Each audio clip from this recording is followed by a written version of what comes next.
यहाँ 200 करोड़ का प्रॉपर्टी उन्होंने आरोप लगाया। देखिए, आरोप प्रत्यारोप लगाना अलग बात है। मैंने जहानाबाद में बयान दिया था कि मेरी घोषित संपत्ति का 200 करोड़ और 500 करोड़ नहीं, मेरी घोषित संपत्ति का 1 करोड़ या 1 धुर जमीन भी कोई दिखा देगा तो मैं मानने को तैयार हूं, मैं उसकी गुलामी करने को तैयार हूं। अब कल कोई आए और कहे कि ट्रंप के साथ इनका पार्टनरशिप है, इसका क्या मतलब है?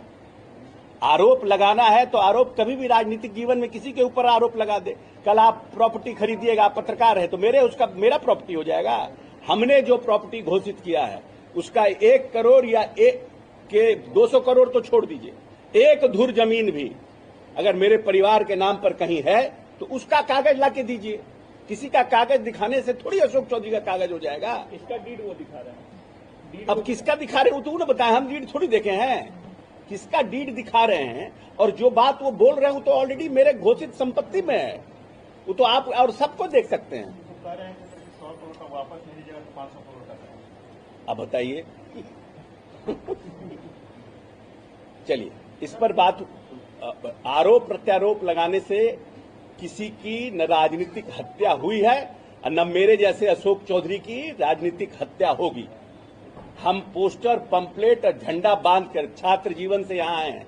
4.5 साल कांग्रेस के अध्यक्ष रहे, टिकट बांटे, 20 में जनता दल यूनाइटेड के हम कार्यकारी अध्यक्ष रहे।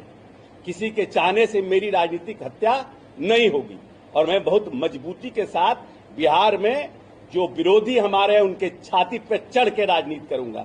दलित का बेटा हूं लेकिन किसी से कम बाबा हमको हृदय नहीं दिया है। मानहानि का जो दावा किया था, जवाब मिला आपको? आपने मानहानि का केस जो किया, नोटिस दिया था, उसका जवाब? हाँ, उसका जवाब आया है, लीगल टीम देख रही है उसको। कार्रवाई के मूड में हैं आप लोग? हम तो कहे कि अब जब हम चुनाव में आ गए हैं, अदालत का निर्णय तो लंबा होता है। अदालत का निर्णय तो अभी 2 महीना 4 महीना में होगा नहीं, लंबी लड़ाई लड़नी पड़ेगी। लेकिन जो चुनाव जनता की अदालत है, ये जनता की अदालत तो महीना दिन 2 महीने में हमको रिजल्ट देगा। बेला में हमने दिखाया, बेला में हम प्रभार के रूप में गए थे कैसे जन स्वराज को, और पूरे बिहार में दिखाएंगे। वो तो कह रहे हैं नीतीश कुमार 25 सीट ज्यादा नहीं ला पाएंगे, दावा कर रहे हैं। अरे ये दावा परिदावा, नीतीश जी एकमात्र नेता हैं जिनको पूरे बिहार की जनता को उन पर भरोसा है। इसके अलावा अभी बिहार में कोई दूसरा नेता पैदा नहीं हुआ है जितना विश्वास नीतीश जी पर जनता को है। इस बार क्या लक्ष्य है? इस बार तो लक्ष्य